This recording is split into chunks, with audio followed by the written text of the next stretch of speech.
کارما بهت میگه صبر کن، میزنه از کمرت، از حلقومت میکشه. سلام، محمد رضام. اومدیم با بحث شیرین کارما که تو ایران نسخه آپدیت شده ابوالفضل بزنه از کمرت و ایناست.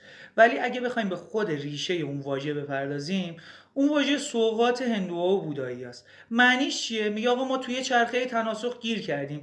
اگه بخوایم از این خارج شیم و به اون نامتناهی خیر مطلق بپیوندیم، باید تمام کارمای ما خیر باشه و تا وقتی این اتفاق نیفته ما تو این چرخه تناسخ گیر کردیم. معنی دیگه چیه؟ میگه از هر دستی بدی از همون دست پس میگیری، یعنی کار بدت بهت برمیگرده و کار خوبت هم همینطور، که کاملا با این مخالفم. اون بچه‌ای که تو آفریقا از گشنگی و تشنگی شکمش باد میکنه و میمیره، کارمای کدوم کار بدشه؟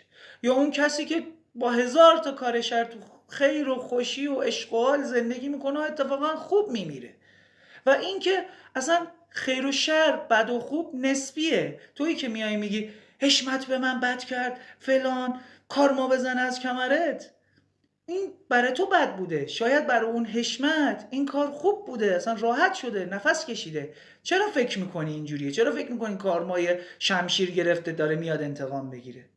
بی خیال بابا.